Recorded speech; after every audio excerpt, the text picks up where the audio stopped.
My family became Christian and started taking us to church as a family.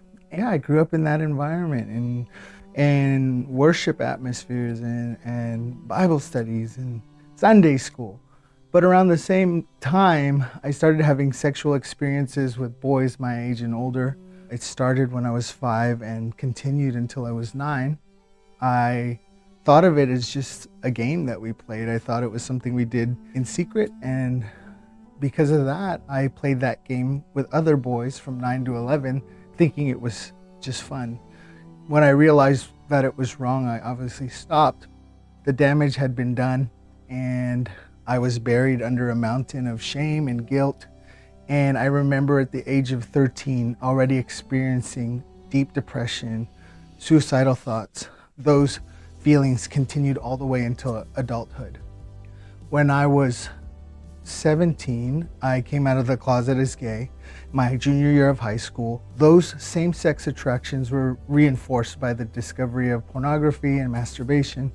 I still continued going to church, but at 22 years old, I completely walked away from my faith. I said, I'm gonna live my life on my terms. And I did. I dove into the lifestyle, being in relationships with men. I moved to a neighborhood that was predominantly LGBT. And I found community there. I found friends that felt like family. And I thought that I was finally living my life.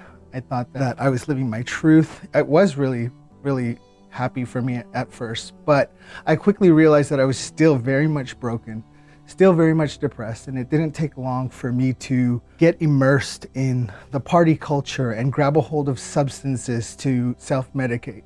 Started just with drinking and smoking marijuana, and then I found myself doing harder drugs, cocaine and ecstasy. And my 12 years of living in this lifestyle, I spiraled out of control. The people around me were doing the same.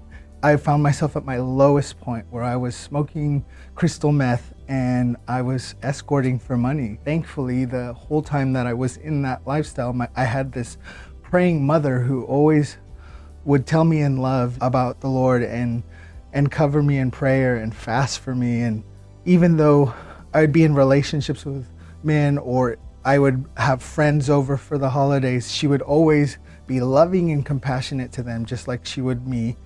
But every once in a while, she would tell me in love, hey son, I think that God has a different plan for you. And it would cause me to be defensive and argumentative, but I greatly appreciate the fact that she was able to tell me the truth. Back to my lowest point, I remember telling the Lord, I don't know how I got to this point. I don't know how I ended up here. And I heard his voice say, I'm ready to show you how good life can be if you follow me. And I remember crying and saying, Lord, I want that. And several days later, I had this radical encounter where that lasted 6 days. I started seeing writing on the wall, and I quickly realized they were describing the realities of hell. Over the course of the 6 days, I had demonic attacks over and over. In the midst of that, the Lord met me. He filled me with his spirit, and I felt loved, I felt protected, I felt safe, even though I was seeing all these crazy things, seeing demonic faces and experiencing these attacks. And the last thing that happened was my room filled up with these demonic snakes. They were everywhere, big snakes, small snakes. They started wrapping around my body, biting into me, and I could feel their bites. And then I couldn't move. I was pinned to my bed. And I had tears down my face saying, Lord, I don't care what happens because I know that you got through to my heart. I don't care if I die here. And in the midst of that, I started hearing the most beautiful singing. I heard angelic voices singing right above me. I look to my left and I see these flashes of light just coming in and out of the room. I knew it was the Lord. I knew it was Jesus. I just saw the dark hair. I saw the glowing white robe, but just traces of him. And as he was coming in and out of the room, he was pulling the snakes off my body. And I finally got free and I jumped off my bed to worship him. And I didn't see him, I just saw his footprints walking towards me. And in each footprint was letters of love for me. When he got directly in front of me, He showed me a picture of the cross, and on the cross, all the snakes were piling on top. And then the cross took all the snakes out of the room. And he showed me this picture of me, and on my back it said cleansed. That started my love walk with the Lord. I became a worshiper. I became someone who loved the secret place and loved his presence.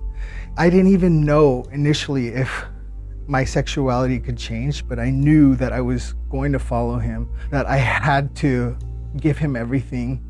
And in that process, he met me. I remember those first few months, he taught me how to walk in purity for the first time in my life. He led me to a spirit-filled church where I found a pastor who really loved me and discipled me. The Lord also surrounded me with godly men who showed me what it was like to have healthy masculinity, godly masculinity.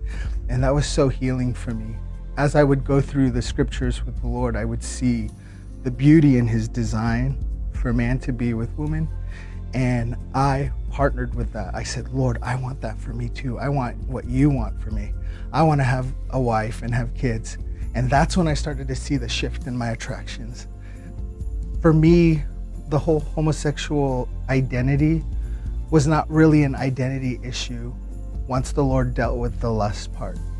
It was lust rooted all along. I'll never go back to a life that I was never meant to live. My life now is overflowing with joy and peace. He took decades of depression and gave me all his joy and peace, and I'm so thankful that he got through to me. I'll tell everyone that he's the best thing, and a life of surrender is the fullest life you'll ever live.